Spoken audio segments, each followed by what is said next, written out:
Shelves and shelves of books present a nearly endless selection for readers. In Multnomah County, collection manager Ellie Avis says the team works to further expand those choices to better represent the community they serve. We try to add materials rather than subtract based on viewpoint or content. But every so often, a challenge seeks to remove titles from circulation. We do take every challenge seriously and we do review every single one, but to my knowledge, we have never removed an item based on a materials challenge. And it's less common here than in other library systems. This spring, parents in districts like Canby Public Schools and West Lynn Wilsonville Schools pushed to remove several books.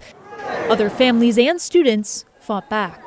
Challenge incidents like these are now part of a recent statewide report. In the last year, the State Library of Oregon's Intellectual Freedom Clearinghouse noted a sharp increase in the number of challenges, the most ever. The previous record was 1992-93, which was 70 items. This year's 85. Buzzy Nielsen is a program manager for the State Library. It's really fitting into a pattern.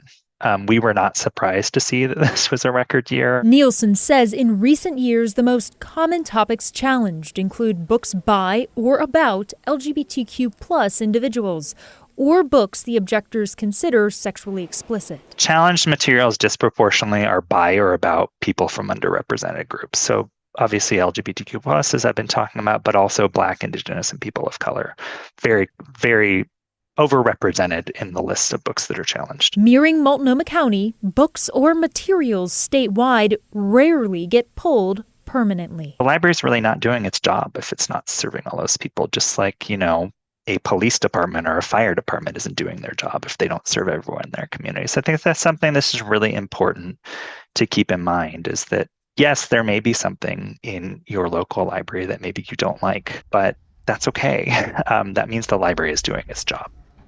Again, it's not just books that are challenged. Displays, events, and programs also face scrutiny. For example, this year, Nielsen says there were 7 challenges to Pride displays and 1 challenge to a library offering materials in Spanish. State librarians also note in this report an increasing hostility toward staff. David? And wherever you land on some of those issues there, I think we all can agree that kind of behavior, Alma, has no place. Thank you.